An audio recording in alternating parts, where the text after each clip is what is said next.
Codex Gigas. Şeytanın İncili olarak tanınan bu kitab sadece bir əlyazma değil, o orta əsrlərin ən böyük, ən ağır və ən müəmmalı kitabıdır. Hər biri bir sirrə açılan 620 səhifə, qorxunc əfsanələr və cavabsız suallarla doludur. Bu nəhəng və vahiməli əsər əsrlər keçsə də bəşəriyyətin ən dərin qorxularını oyatmaqda davam edir.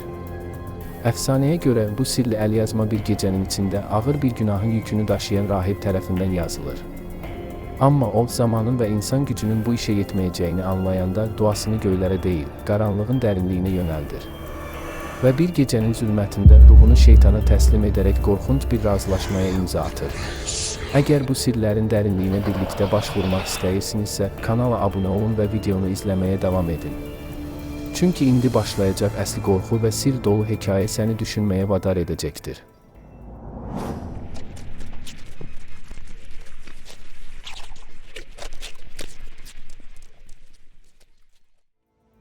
Bu sirli əlyazmanın 13-cü əsrdə Çexiyanın Podlazis monastırında yazıldığı iddia olunur.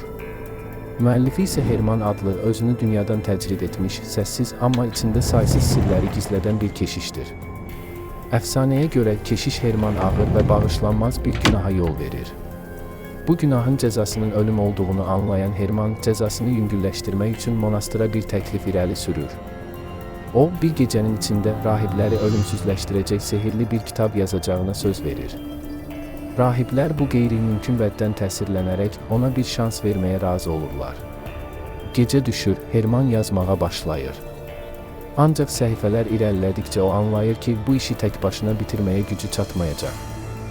Ən ümidsiz anında Herman dua etmək üçün başını qaldırır, amma ümidini Tanrıdan deyil, qaranlığın içində puskuda dayanan şeytandan gözləyir.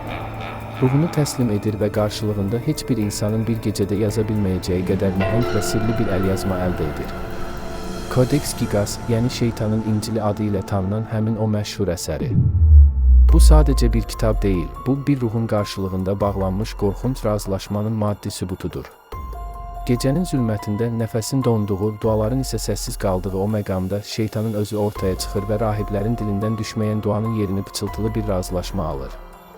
Hermanın qarşısında artıq sadə bir keşişin əlindən çıxa bilməyəcək qədər nəhəng, mükəmməl və müəmmalı bir əlyazma dayanır. Bu bir möcüzəmi, yoxsa əbədi bir lənətin başlanğıcı idi? Zaman keçsə də bu sual hələ də cavabsız qalır. Kitab tamamlandıqdan sonra isə Hermanın taleyi dumanlı bir sirrə çevrilir. Əfsanələr onun sonu haqqında müxtəlif versiyalar təqdim edir. Bəziləri deyir ki, müqəddəs qanunları pozduğu üçün o, kitab yazılan kimi dərhal monastırın digər rahibləri tərəfindən öldürülür. Kimiləri isə Hermanın həmin gecədən sonra sanki havaya sovrulub yoxa çıxdığını, bir daha heç kimin onu görmədiyini söyləyir. Daha bir inanışa görə isə Herman həyatda qalsa da artıq bu dünyaya aid biri deyildi. O, sanki ruhunu tərk etmiş bir bədən kimi ömrünün sonuna qədər Podlazis monastırının soyuq, daş divarları arasında susqun, tənhalıq içində yaşamışdı. Gözləri qaranlığa alışmış, dili daha heç vaxt danışmamış, əlləri isə bir daha heç bir yazıya toxunmamışdı. Onun bu sirli yoxluğu elə yaratdığı kitab qədər qorxulu və müəmmalı olaraq yaddaşlara həkk olunmuşdur. Beləcə, Hermanın taleyi də yaratdığı Codex Gigas kimi cavabsız suallar, qaranlıq əfsanələr və insan ağlının sərhədlərini aşan mistikalarla örtülmüş şəkildə tarixdə qalır. Əfsanələrdə o, ruhunu itirmiş bir kölgə kimi ya da şeytanla razılaşmanın qurbanı kimi təsvir olunur. Məhz bu bilinməz son, bu susqun yoxluq, Codex Gigasın ətrafını bürüyən sirri və qorxunu daha da dərinləşdirir. Sanki kitabın özü hələ də onun ruhunu içində saxlayır. Ortaya çıxan əsər böyük, səliqəli və inanılmaz dərəcədə dəqiq xəttatlıqla yazılmış, tam 310 vərəqdən ibarət nəhəng bir əlyazmadır. Bu qədər mükəmməl bir əsərin sadəcə bir gecəyə tamamlanmış olması onun fövqəltəbii bir gücün əsəri olduğuna işarədir. Bu kitabın ən qorxunc və ən qeyri-adi tərəfi içində yer alan və tam bir səhifəni əhatə edən nəhəng şeytan təsviridir. Bu qədər detallı, bu qədər açıq şəkildə və belə bir dini mətnin içində şeytanı göstərən başqa heç bir əlyazma məlum deyil. Daha maraqlısı isə odur ki, bu səhifə digər hissələrdən tamamilə fərqli tərzdə yazılıb. Sanki əlyazmanın müəllifi bu bölməni tamam başqa bir dünyanın içində yaradıb. Bu təsvirə uzun müddət baxmaq insanda qəribə bir narahatlıq hissi oyadır. Sanki o baxış birbaşa insanın ruhuna nüfuz edir, içində gizlətdiyi qorxuları, günahları və narahatlıqları oyadır. Hətta bəzi insanlar bu şəklə baxdıqdan sonra gecələr yuxularında eyni simanı gördüklərini iddia ediblər. Bütün bu səbəblərə görə bu təsvir kitabın şeytanın İncili kimi tanınmasına səbəb olub. Bu ad sadəcə bir ləqəb deyil, bu əlyazmanın üzərində dolaşan qaranlıq enerjinin bir simvoludur. Kitabın ölçüləri sadəcə qeyri-adi deyil, tam anlamıyla inanılmazdır. 310 vərəqdən ibarət olan bu nəhəng əlyazmanın hündürlüyü 92, eni 50, qalınlığı isə 22 santimetrdir. Çəkisi isə təxminən 75 kiloqramdır ki, onu da tək başına qaldırmaq mümkün deyil. Bu möhtəşəm əsərin hazırlanması üçün isə 160-dan çox heyvan dərisindən istifadə olunduğu deyilir. Yazı xətti bütün səhifələrdə eynilik təşkil edir. Kitab sanki bir nəfərin əli ilə fasiləsiz şəkildə eyni dəqiqlikdə yazılıb. 620 səhifəlik bir əlyazmada heç bir səhv və düzəlişin olmaması inanılmazdır. Bu da onun insanüstü bir varlığın yardımı ilə yazıldığına dair əfsanəni daha da gücləndirir. Kitabın səhifələrində tam şəkildə Latın dilinə tərcümə edilmiş müqəddəs mətnlər, Orta əsr Avropasında həkimlərin istifadə etdiyi tibbi dərsliklər, tarixçi Yosif Flaviusun əsərləri, Bohemlilərin salnaməsi, qədim təqvimlər və astroloji məlumatlar yer alır. Hətta bəzi bölmələrdə mistik dualar və qaranlıq rituallara dair qeydlərə də rast gəlinir ki, bu da kitabın adi bir dini əlyazma olmadığını bir daha sübut edir. Kitabın yolçuluğu burada da bitmir. 15-ci əsrdə Bromov monastırında qorunan bu əlyazma 1594-cü ildə İmperator II. Rudolfun əlinə keçir və Praqadakı saraya aparılır. İmperator bu kitabın sehirli gücə sahib olduğuna inanırdı.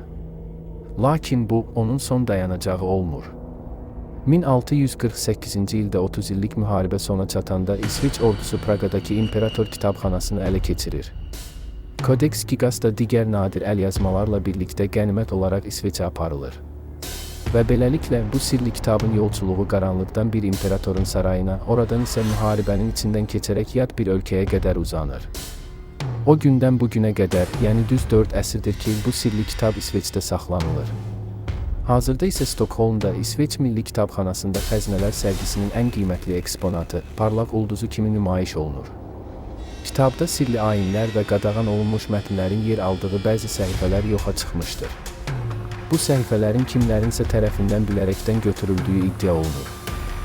İnsanlar onu öz gözləri ilə görmək, bu əfsanəvi əlyazmanın sirrini hiss etmək üçün dünyanın dörd bir yanından İsveçə axışırlar. Kitab mühafizə altında saxlanılır, ziyarətçilər onu ancaq şüşə arxasından görə bilir və heç kim ona toxuna bilmir. Beləliklə, bu kitab tədqiqatlara açıq olsa da, hələ də cavabsız suallar qalmaqdadır. Bu kitabı doğrudan da bir insan tək başına yaza bilərdimi? Rahib Herman əslində kimdir? Sadə bir keşiş, yoxsa qaranlıq biliklərə sahib bir şəxs idi? Şeytanla bağlanan razılaşma sadəcə bir əfsanədir, yoxsa gerçək bir ritualın izini daşıyır?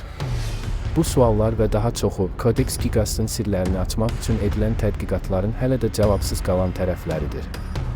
Bu kitab tarixlə mistikanın, inamla qorxunun kəsişdiyi bir yerdə dayanır və bizlərə sual verir. Əgər sənə bir gecədə ölümsüz bir əsər yaratmaq şansı verilsəydi, ruhunu kimə təslim edərdin? Bu sirli kitabın arxasında dayanan əfsanələri və təsirini düşündükcə belə bir suala cavab tapmaq çətin olur. Sualın cavablarını şərhlərdə yazın və kanalıma abunə olun. Növbəti videolarda görüşənədək hələlik.